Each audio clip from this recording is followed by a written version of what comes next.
A child, a true miracle.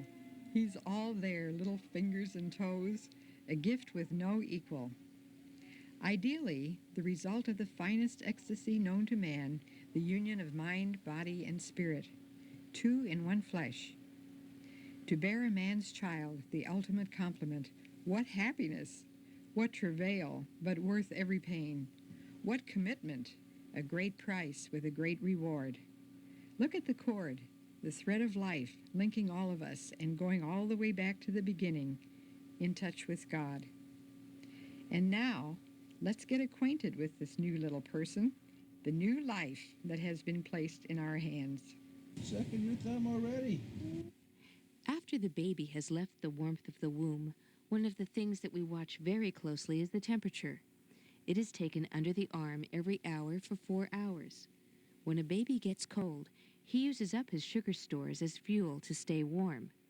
When the blood sugar drops low, the baby may become jittery and his skin becomes cool and moist.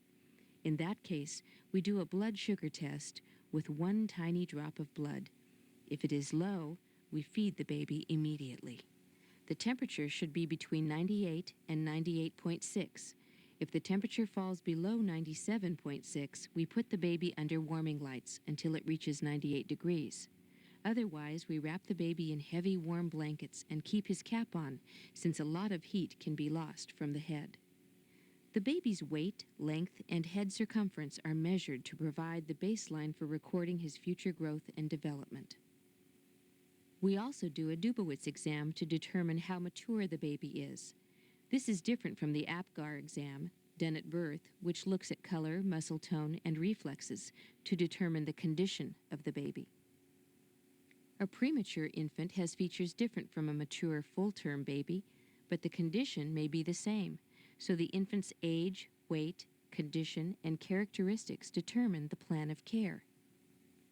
Vitamin K is given to the infant to prevent hemorrhage, since the baby's blood clotting factors are not fully established in the first week of life. After this time, the bacteria in the intestines help make the baby's supply of vitamin K. Erythromycin ointment is put in the baby's eyes to prevent infection from bacteria picked up in the vaginal tract. It should be given within the first 2 hours of life. It kills more kinds of bacteria than silver nitrate, which was formerly used, and is not as irritating. We usually don't give the ointment till after nursing, when the baby enters the sleep phase. This way he can see his parents more clearly to get acquainted.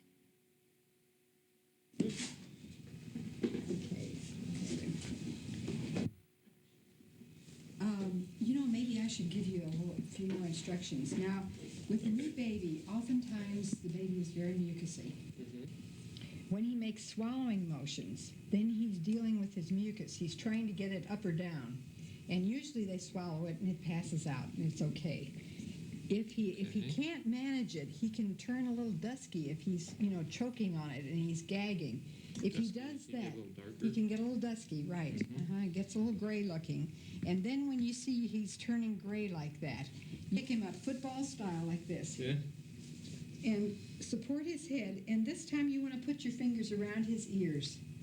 So that, when somebody closes off your ears, it feels funny. So they're just little people. So use your own body cues. And you just put your fingers around his ears, and then you expel the air from this bulb syringe. Put it in the lower side of his mouth, like that. See? And then just let it go, and it sucks it right out. Then you just blow it out. See how the mucus came out? Yeah. And you just repeat it as often as necessary. Now, the big thing about this is that you don't want to go right down the center of the mouth, because if you do, you're going to hit the gag reflex.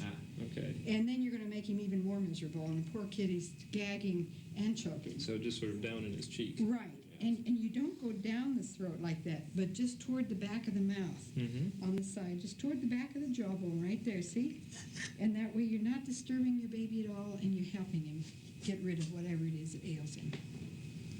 There, see? He didn't even mind that at all. No. Babies tend to be mucousy the first 2 to 3 days of life.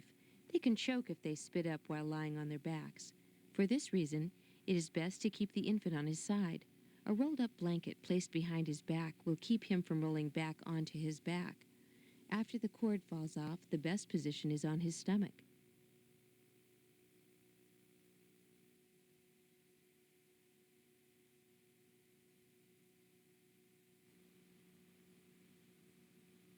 The best indication to know when it's feeding time is when the baby opens his mouth and turns his head, searching for the nipple. This is called the rooting reflex. In the first 2 to 3 days of life, full-term babies do not need a lot of food. Mother's colostrum, which is present at birth, is usually all the baby needs, every 2 to 4 hours during the day. At night, let him sleep until he wakes up. She just dives right in. Oh, she loves it. Perfect. Oh, what a nice baby. Ooh, what a hard one. Yeah. Okay, now you tilt her head back just a little so she can breathe. So her nose is just touching. And then with this hand, you can hold your baby. Now, this is a wonderful way to nurse, like at night and on days when you feel nervous. Because when you feel nervous, this translates to the baby. The baby picks up your body language. And so if you lie down, you can just really relax and enjoy your nursing. And it gets you off your feet to where you can get rested again. Okay, so all you do is, let me have your arm. Pull your arm forward so you can, there you go. How does that feel? Okay, and would you reach that pillow over there, please? And we'll prop that underneath her elbow. Because it's real important you will read it. Your body language is being very relaxed and she'll get the message. And we also want the cheek, both cheeks touching on your breast. You see? Maybe the next time we can have you sitting up a little more upright and it'll be easier. Somebody's getting wiggly. So, has she been nursing real well? Yes, I feel that she's done very well. We really haven't had any major hitches so far. She's done her best to cooperate through this. That's good. So she has a good suck? Yes. How are your nipples Good doing? suck. They're sore. They're sore. I've been using some ointment to try and cover them and protect them, and air drying right after we finish feeding. Mm-hmm. But they're still sore. Sometimes if you rub a little colostrum on them afterwards, that helps prevent it also. Mm-hmm. Look at you. Aren't you pretty? Oh, say, where's my lunch? Huh? And Mama, get my lunch ready here. This is the side you ended on last time, Yes. right? Okay, you always want to start on the one that you ended on. And the reason is because usually when your milk comes in, you've got a lot of milk initially, more than you need. So the baby is going to get the most out of the first breast that she sucks on, Right. which is going to leave the other one partially full. Mm-hmm. So you want to start on the second side so that you can keep them pretty much even. Okay. Oh, she's got her mouth open already. Yes. Now with a section, this is a real good way to do because you can't stand the pressure on your abdomen. Here, dear. Here, honey. Here. Oh, yes, there it is. Oh, good girl. The That's sore. first bite always is hard. To make milk, 3 things are critical: rest, good food, and plenty of fluids. When you take the baby off the breast, you always want to make sure that you put your finger into the side of the baby's mouth to break the baby's suction. Otherwise, it's going to really hurt on your nipple when you pull the baby off. So just break the suction and then put her on the other side. Now, she nursed on that side for 10 minutes, and she looks like she might be full. If you in the beginning, you have a lot of milk, more than the baby will need. So sometimes it's a good idea to nurse on one side for 5 minutes and then change over to the other side for 10 minutes. And then if she's still hungry, then put her back on the first side for another 5 minutes or however long she wants. But that way you're sure to get some milk out of both sides and your breasts will be even. Otherwise, if she gets full on one side, you've got the other one out there, and that's uncomfortable. So let's see if we can wake her up here. Come on, Danielle. Wake up. If you tickle her mouth sometime with the nipple, that's right, and keep your fingers back, well back behind the brown area so she can get as much of it in her mouth as she will. Okay, so Danielle is very sleepy at this point. I guess she's getting full. What you can do to wake up a baby so that you make sure that the baby nurses real well, you don't want to get her into a snack pattern. Right. Because if they nurse on one side and fall asleep, then they're going to be hungry again in an hour and a half, and you're going to be spending all your time with the baby at the breast, and it really gets time consuming.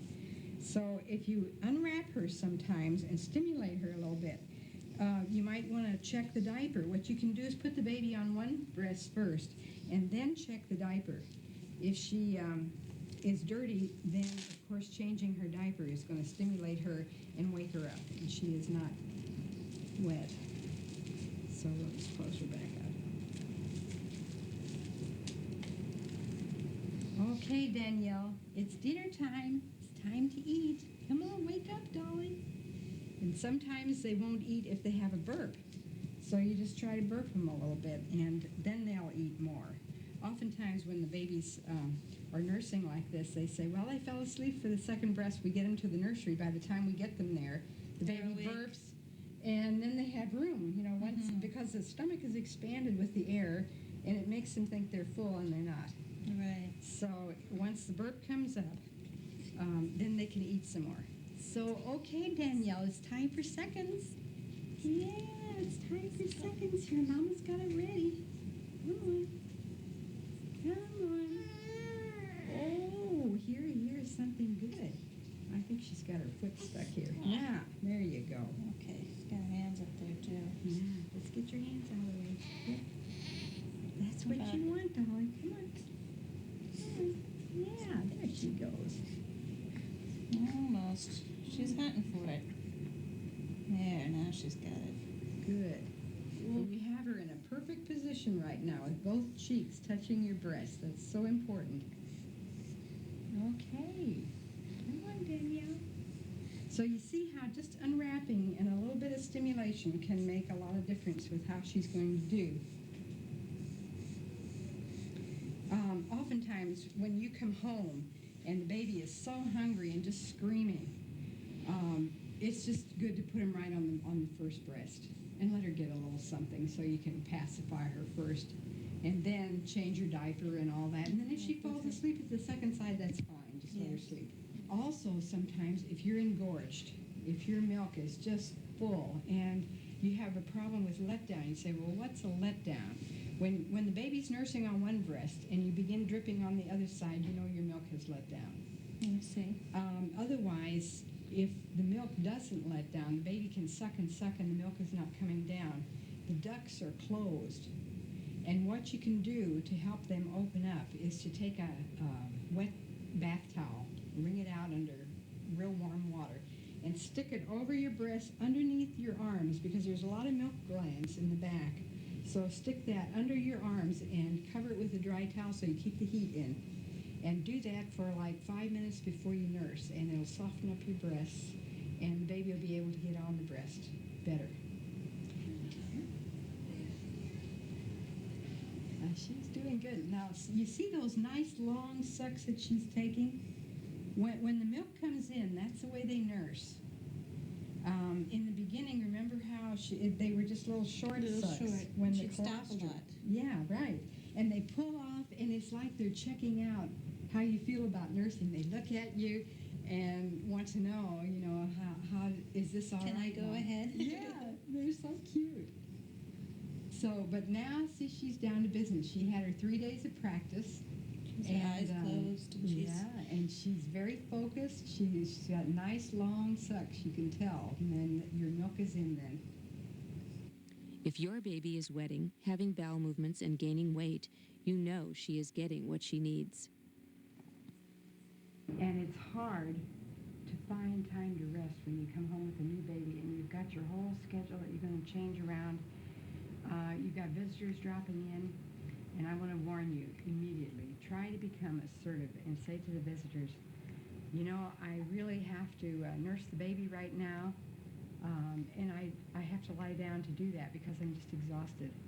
And if they have had children, they understand that, and they're not going to be offended when you tell them that. To summarize, there are 3 basic positions for nursing. First is the Madonna style, that is, sitting up cradling your baby. The second is side lying, best on nervous days. The third is the football hold, good for C-sections. Choose one of these depending on how you feel each day.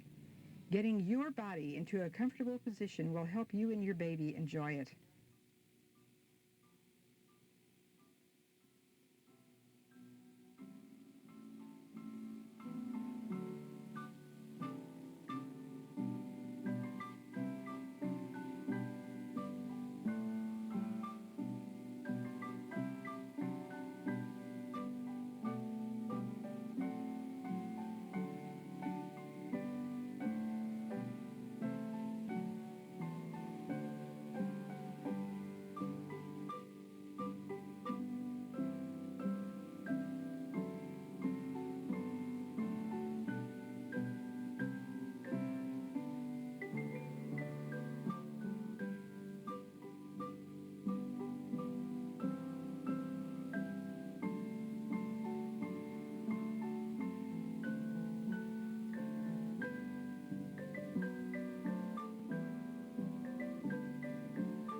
You've arrived home, and here's this new baby, and you're thinking, what am I going to do now? All the friends are gone, your family is halfway across the country, and you have this new life in your hands. How am I going to handle this? Don't be afraid, first of all, because there is something inside of you, an intuition, if you want to call it that, that will tell you what will work with you. You've been told all of these options. Pediatricians differ, nurses differ. They've all told you different things. Your friends have told you different things, and you're confused. And how am I going to know what to do? Think about it and select one option that you think will work and try it. And if the baby responds to it, fine, that's fine. If the baby doesn't respond to it, if it doesn't work, then try another option. So you have a lot of different options. There are more than one ways to do things. There's not one correct way.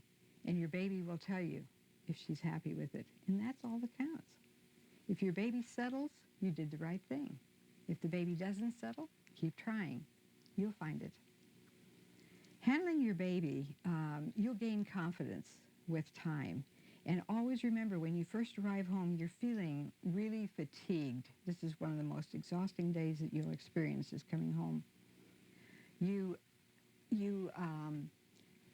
hurting, your bottom's sore, or if you had a section, your tummy's sore. When you pick up the baby, it hurts. And you're really at a disadvantage. And remember that, because when you don't feel well, everything looks like a mountain. And that's one of the reasons that you want to be really stay rested. Sleep when the baby sleeps. Forget about your house. Don't worry about that. Get your energy back. If your energy is up, you can deal with whatever happens. It works well. One of the first things you want to do is find a nice, comfortable place in your home. Get your rocker handy, a place to set a nice cold drink or warm drink, whatever relaxes you, and get settled. Get a nice rocking chair. Babies love to be rocked.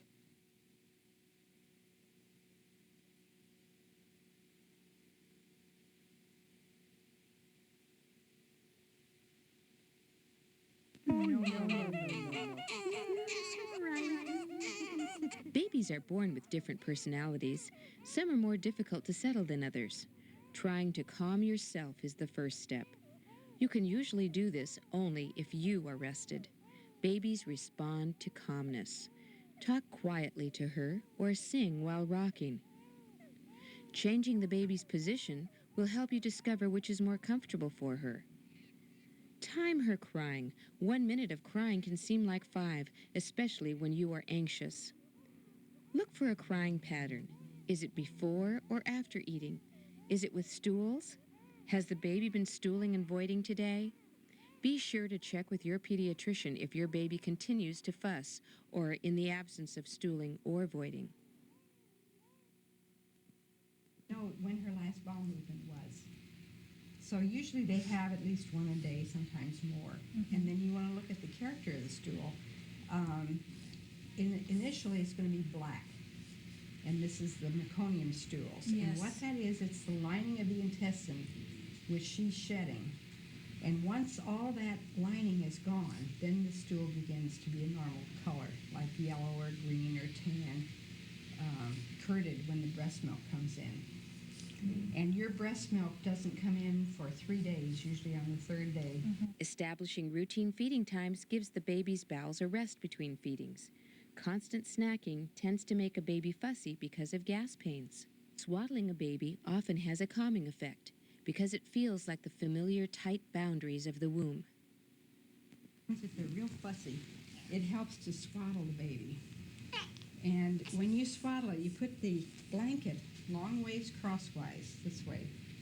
And so you put her hand over her chest, just like she was in the womb, fold this blanket down, roll her over, and tuck it behind her. Then pull this one up around her neck here, because you don't want her little bare shoulders sticking out. And then just fold it over, a plate like that, and tuck it underneath her. And then you pull up the bottom, and some nurses pull it way up to the neck. I personally like to put it around the waistline because they need to get used to their freedom so they can have kicking room in there. Right. And usually after about a week or 10 days, they don't need to be swaddled anymore. By that time, they are used to the new environment, and they don't need the swaddling anymore. Look at you. Aren't you pretty? Say hi to Dad. Just hold him upright like this, because oftentimes when they're mucousy, they swallow a lot of air. Mm-hmm. And if he's going to get rid of air, if you just, for a burp, you just hold him upright.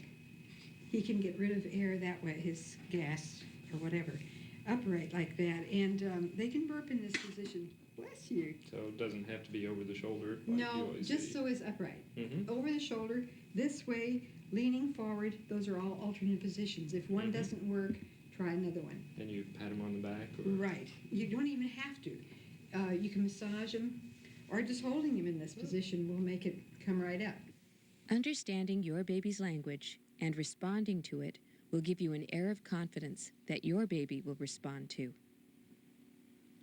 After she nurses and you have her swaddled up good, then a good way to settle her is to put her ear over your heart. And this works for daddies too. Put her ear over your heart and face her to the right. And then your fingers will be right behind her stomach, where she can bring up her burp. And then if she's spitty, sometimes they will be spitty. Just hold her again by her cheekbones and lean her forward like this, and tap her on the back, and she can throw up anything she wants to. And also this helps save your linens. Yeah. And that's an item with the new baby. You've got an awful lot of laundry. So, and she'll settle right down this way. Sometimes they won't burp. And after you've held them as long as your schedule will permit, put them in the crib, and if they begin to fuss a little while later, you know that the bubble rose. And that's when you want to pick your baby back up, hold her exactly like this, and let that burp come up. And usually when a baby fusses, people always want to put a bottle in the mouth, put a pacifier in the mouth, and, try to get the baby to shush. But the best thing that I've found is to just pick up the baby. Usually 90% of the time it's another burp. Some babies just have more burps than others. So just pick them up, see if they have a burp, and then put them back in the crib. And try to keep them on a regular 3 to 4 hour feeding schedule. Otherwise your whole day is just going to be disastrous, and you will really become frustrated and angry. So it's just better to keep the baby on a regular routine and answer her needs. She'll tell you what she wants. She opens her mouth like this. She's looking for something. That's the bird sign. Feeding her birds, she's looking for the breast. If she does like that, then she's swallowing back mucus. She wants to spit up, and she can't, but she makes a funny face. And usually then what you want to do, as soon as you see that, just lean her over like that. If she starts stomping her feet like that, then she's got discomfort in her bowels. And what you do then is you just lay her across your knees like this. Let her head rest on your one knee, and then just rock her back and forth like this. And they like that. It helps Seems them to. pass the gas and whatever's bothering her. And of course, if she doesn't, she'll tell you. She'll keep on screaming. If she keeps on screaming, that's not the answer. Then you just pick her back up again. But that's how she talks to you. That's baby language. And she'll indicate her needs. But you have to be tuned in to what she's telling you. Isn't she pretty? Oh, what a nice baby. Now, see, she's ready to go into her crib. She's full. She is a little bit blue around her mouth yet, which she's working on a burp. After all that milk, I'll bet she is. But if it doesn't come up, like I say, just pick her up later when she fusses in her crib. We'll have risen then. Don't handle your baby while you are upset. Take your baby for a stroll outside or a drive. Lie down to nurse or have your support person feed your baby while you rest. Give either bottled water, formula, or warmed breast milk you may have previously frozen. Consult your pediatrician about this. Teamwork is great. It's mainly important when you handle a baby that you are in a really relaxed frame of mind and a relaxed position. You've got your pillow under your arm, that's perfect. If your arm is holding the baby up, sometimes after a while you get tense, especially if it's at the end of a hard day's work and you're trying to feed the baby and mom's in bed and you're tired, and just resting your elbow on that pillow will make your arm relax and your baby will respond right away to that. It's one of the ways of settling your baby. Then what you want to do is after she gets about halfway through the feeding, you put your bottle down and burp your baby. And what you can do is just press down on her tongue if you want to break that suck and get it right out. See? Nice trick. Ready? Oh, yes. That's what I wanted. Look at her go. Her eyes go up the top of her Yes. head. Oh, what a sweetheart. See, now she'll stop. Yeah. Start to play. And then sometimes if they dawdle and you're pressed for time, you don't want to fool with all this for all the while.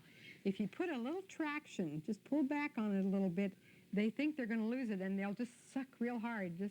They'll just really go after it again. And that way you can get her to eat when it's time to eat and get it over with. You know, if you've got other things pressing and you can't really play with her while she's eating. Oh, now when she coughs like that, you can just pull it out. Okay, she's handling it okay. Good. Thank you. So I'd say you've got all bases covered here, Bob, and you're doing a great job. You and Sally are just doing fine. After you've answered all her needs, a little crying in her room won't hurt her. In fact, if you are upset, she will be more likely to settle if you put her in her crib with a pacifier. A little more sucking may put her to sleep. And finally, bathing your baby at night may help her sleep through the night sooner.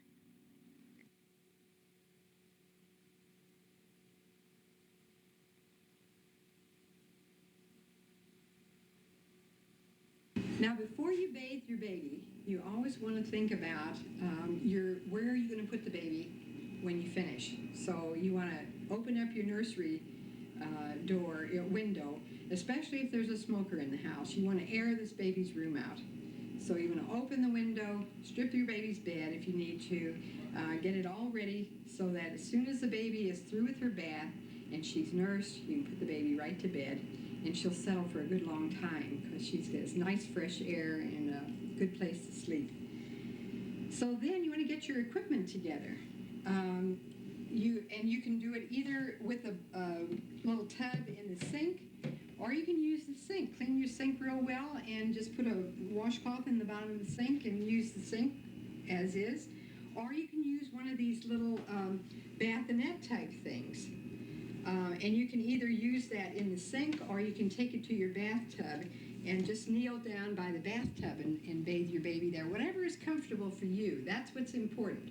If you feel at ease, your baby's going to pick that up. And so you want to get the rest of your implements together. So the first thing you want is your alcohol and your swab for the cord.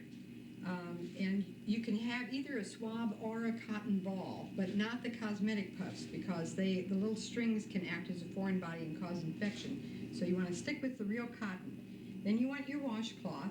You want something to clean your baby with if the baby has a dirty diaper, and usually they do when you start your bath. So you want to get your diaper and your wipe. And then you want to get your diaper ready so that when you wash the hair, you can dry the hair real quickly. And you want a nice soft padding here, and then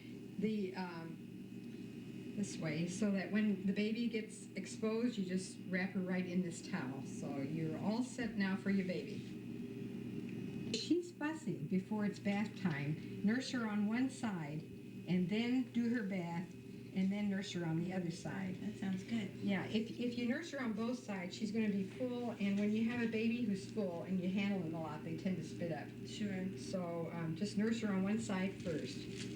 And then also, right now, we can't really do a tub bath because her cord is still on, so we're just going to do a little wipe down bath with the washcloth, only if she needs it. You don't even need to do a bath, really, unless you smell your baby. If your baby smells, then you need to clean her up a little bit and just clean up the creases. And this is a good time to look for rashes also, and then look at her stomach. Now, it's a little bit full because she ate. She ate Right. 10 minutes. Just a few minutes ago. Yeah, so that's all right. And it's not tight. If it's tight and stands up below the rib cage, then you want to think about when did she have her last bowel movement and see if her bowels are working all right. You always want to think intake and output with a baby. Okay, and then now you also want to do the cord care. And we use a little alcohol on the cord. And you can either use cotton or a little swab.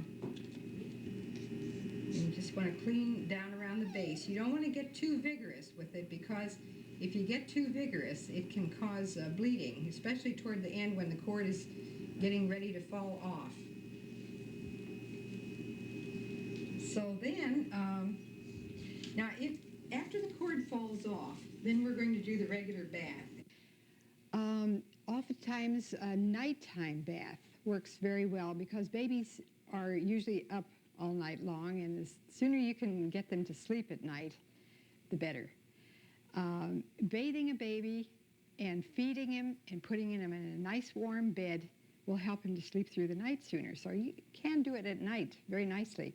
Time your laundry so that you'll have a load of bath towels coming out of the dryer about the same time that you finish with the bath, so you can put a nice warm bath towel in the baby's crib after he finishes, and he'll be all snuggled in for the night, and works well. The first thing, and the next thing that you want to think of is your equipment. Now you want your bath water, and just test it with the inside of your wrist. If it feels comfortable, that's fine for the baby. A little bit on the warm side is good. Some soap. You can use whatever soap works for you. Let your baby recommend the soap. If you notice that when you use a particular kind of soap, the baby's skin is a little bit red, change soaps. Or do without soap if you can't find one that suits the baby. Usually a good place to start is with your own self. If Ivory or Dove or any of the mild soaps works well for you, that's a good place to start for your baby, because usually, genetically speaking, the skin construction is very much like your own. If you're allergic to certain things, your baby very well may be also, and keep that in mind when you're thinking about your baby. Okay, here is this little baby who's ready for his bath now, and we're going to wipe his face. And while we're doing all this, we can take a good look at his skin, and his muscle tone. Look how he's bringing his hands up. He's not a listless baby. He's just doing everything right. So he looks good. His lips are not dry and flaky. He's just looks fine. And we don't use soap on the face. Then we check the diaper. Now I'm going to turn the baby so that you can see. Normally, of course, you'd have him facing like I started out with, but for this purpose here, we'll let you see how we're doing this. We're going to take the diaper off before we take the shirt off, because we want to conserve the baby's heat. It's always important to keep the baby as warm as you possibly can do. Now, when you change the diaper, you want to keep this diaper underneath him until we clean him off. And oftentimes, if you have a large stool, the baby will kick. The little heels will fly loose and get right into it. So for that reason, you want to first wipe off the main part. And this little boy has sore buttocks here. A good thing that you can do for sore buttocks is to expose them to the air when they sleep. And I'll show you a little bit later how we can do that also. And I'll use a doll for that one because we want to get this bath finished quickly. Now, when you get the worst of it off, then you find a clean spot on your cloth and just clean out the groins here and underneath the penis. Now, if you have an uncircumcised baby, you don't do anything to the penis. You just leave it alone. And this baby's been circumcised, so there's no problem with cleaning him on that either. So, okay, we've got that all finished. And we'll dispose of this. And now we're ready to finish undressing him. Oh, goodness, bless you. Yes. We're going to do this real quickly, sweetheart. Take your little booties off. There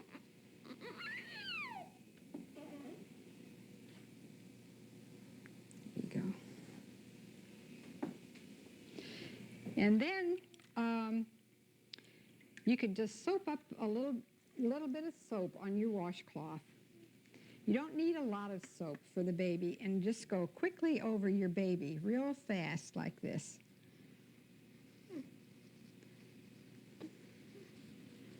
Yeah, Wesley, you're a fine boy. Yeah, do you like your bath, huh? Now, after the cord falls off, sometimes there is a little bit of crusting on the navel here, and that's normal also. Don't let that frighten you, but be sure to clean it each time after the bath. Need a little more soap here. And on these sore buttocks, you don't want to put soap on them either until the very last thing when you're soaping up your baby. Yeah, here you are. Now, and then pick your baby up, support the head with the fingers, and get a good firm hold on the arm because a soapy baby is a slippery baby. So then you just want to rinse in all the creases. Now you have the control of the head. When you drop back your arm, see how the head falls back? And it lets you rinse right in his neck here where all the spit up and sweat beads collect.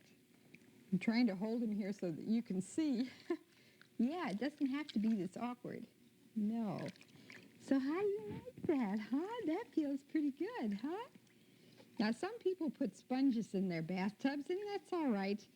I personally don't care for sponges because I think they harbor bacteria, but that's a matter of personal choice. There. Okay, sweetheart. Now. And then we'll just cover him right up. And we do the body first before we do the head because babies lose a lot of heat from the head. There, how was that? Did you like that, Wesley? Huh? You're a fine little boy. Yes, look. And it's very important to dry in all the creases because germs thrive on moisture.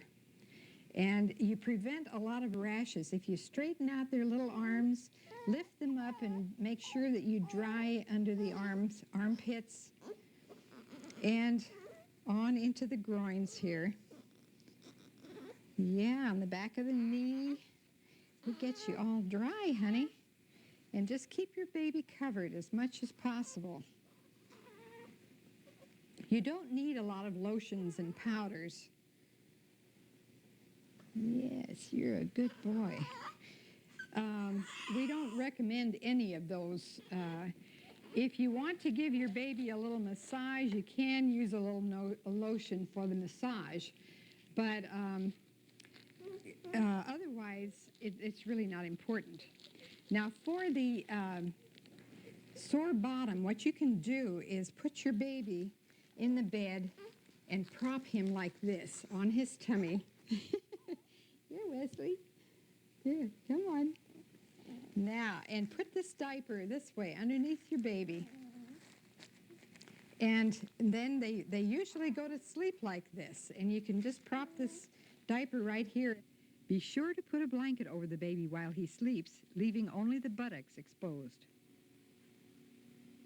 They can also burp in this position. It's a nice, safe position.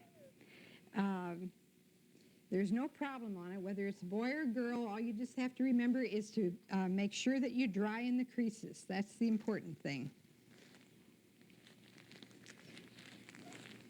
And then for your diaper, you want the tabs in the back.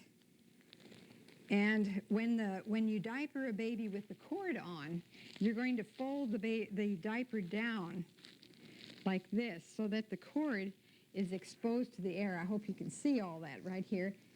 Fold the diaper down this way if the cord is still on, but his cord is off, so we can just turn the diaper like we normally would and fasten it.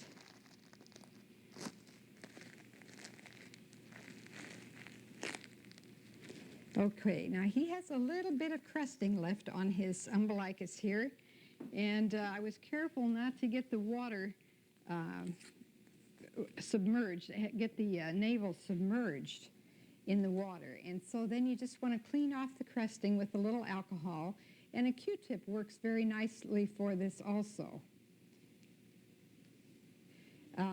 You don't need to manipulate this a lot. Just make sure that you get a little alcohol down in there and it'll be fine. Okay, now if you forget something and you have your baby lying on the table like this, you always want to put the hand on the baby and then turn around and get whatever you need, because these babies can roll over so fast before you realize. They get older and they can move quickly.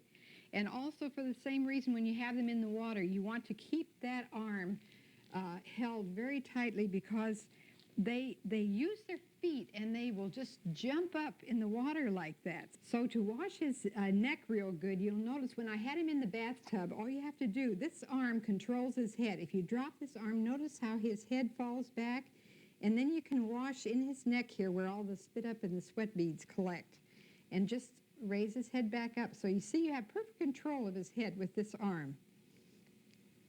Then when we wash the head, we're going to wrap him in this bath towel.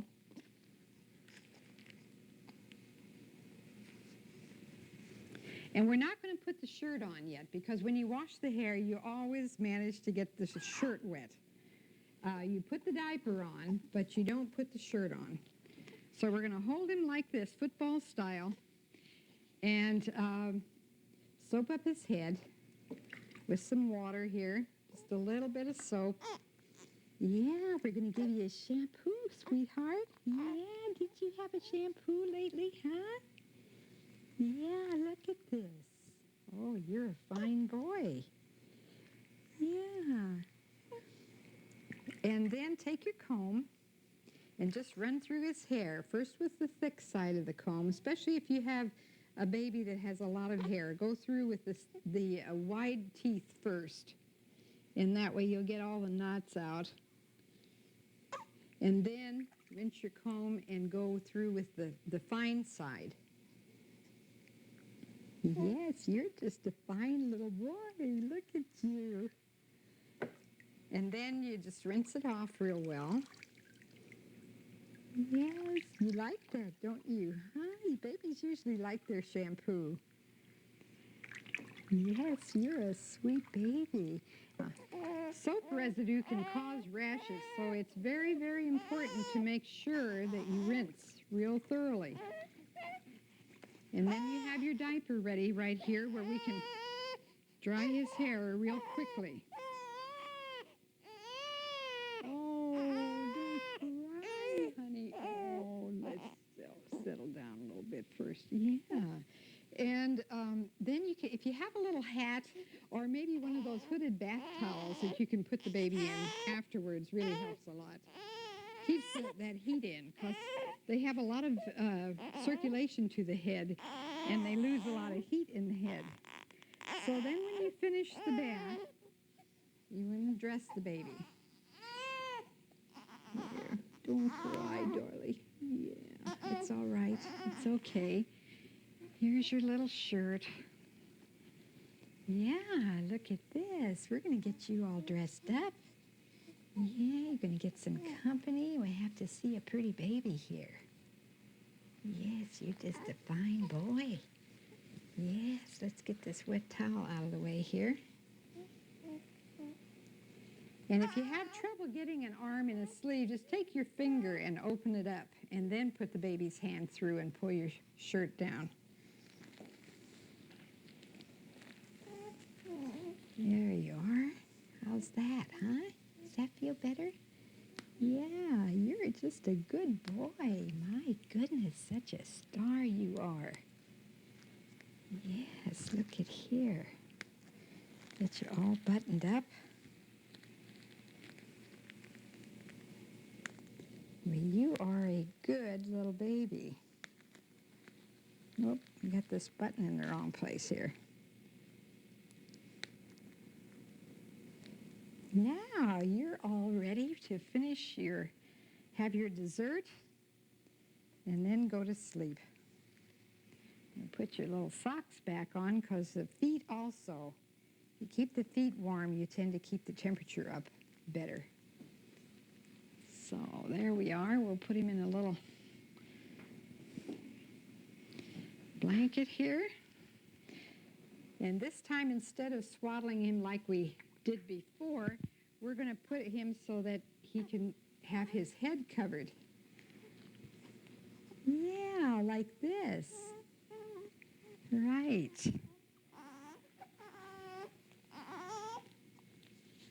So now he's all ready for dessert, and then he's going to go to bed.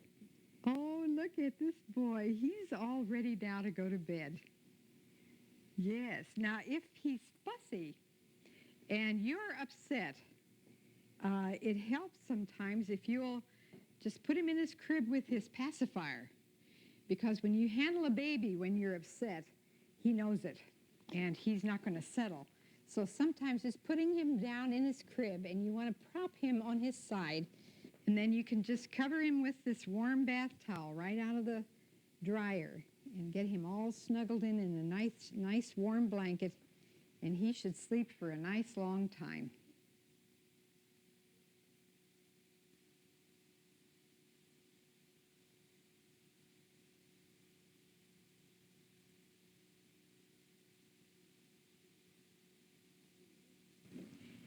After your baby is born, your life takes on a new perspective.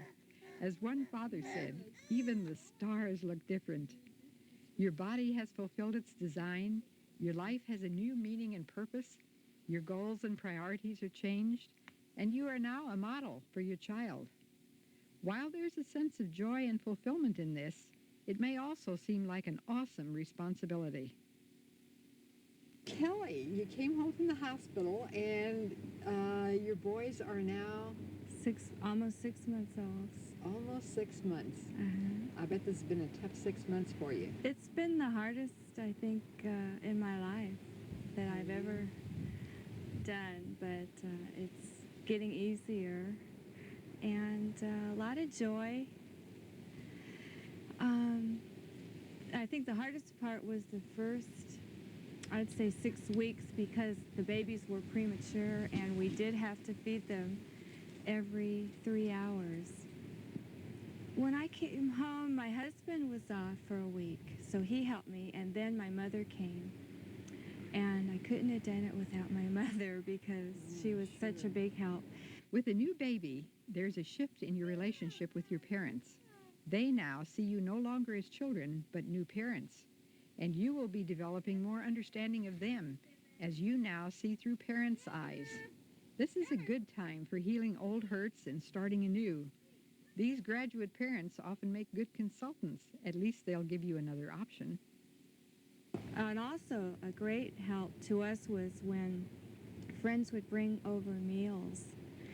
And I think I enjoyed that more than some of the gifts we received, because it was such a wonderful thing not to have to be worrying about food. And of course, I had to be eating for 3 people, really, because feeding 2 babies. And that was such a wonderful thing that some of our friends and neighbors did, to bring meals over and help us that way.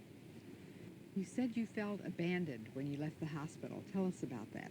Yeah. Could you talk a little Well, more about it was that? all of a sudden when I was in the hospital, it was wonderful. You're kind of high, and all the nurses are coming in, and all these people that you haven't seen in years want to come and see the twins. And then you get home, and it's like, now what do I do? For 5 days, these people were helping me care for these 2 little babies, and now it's just me and the babies. And I didn't know what I was going to do if they both started crying at the same time. It was really a scary feeling. Sure. My husband stayed home for a week and helped me, and then my mother came and helped a lot. But then after she left, I went through, maybe I'd say, a couple of days of real wondering what I was doing, if I was doing the right thing.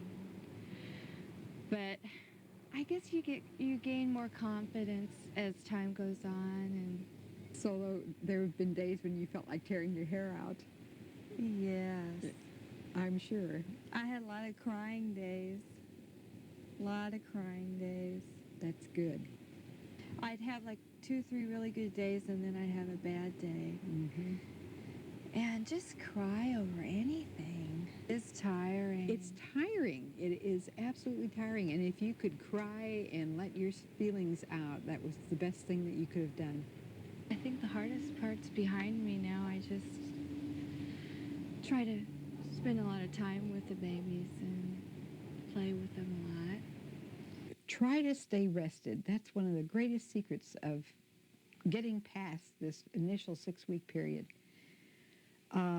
If you find that you're continually depressed even after your 6 weeks, then you want to really talk to your doctor about that. That's very important to know and to recognize within yourself that you're not handling this. The first 6 weeks, your hormones are going to keep you up and down, and you're going to feel argumentative and hard to live with at times, and that's normal. Once your hormones stable out, like when your milk supply is titrated to the baby's needs, that's when your body is going to level off. And usually at 6 weeks, that's what's happening, is your hormones are beginning to settle down. So if the depression persists past that, you really need to talk to your doctor about that. Maybe some additional child care instruction. And there are groups out there in the community that can help you with that. There's nursing mothers clubs. There's twins clubs. There are a lot of clubs that can help you with this. So you need to look at what your resources are in your community and use them. Don't think that you have to be invincible and that you have to do this by yourself. This is not a macho thing. You need to recognize what's happening. Don't hesitate to call your pediatrician with your questions. Be sure to reach an agreement with him on when to call. Insurance companies sometimes provide for a visit in your home by a home health care nurse. If not, many states offer a visit by a public health nurse. Your pediatrician or obstetrician can arrange this for you. The yellow pages in your phone book also list parenting groups and other family service agencies. Newcomers clubs have a wealth of information. Local churches can offer a network of new parents and may serve as an extended family when yours is far away. They can give your child a head start in their children's programs. Gaining confidence in what you're doing, knowing the whys and the wherefores, gives you a confidence that can help you through this. You can do it. Every generation has done this in the past, and if you think positively, recognize what works and doesn't work with your baby, you can handle this. And it's going to be one of the most rewarding things in your life. You can invest in the stock market, but the returns are never as great as with a child. Some living being who relates to you. It's the greatest gift. And it can enrich your life like nothing else can. It's worth every bit.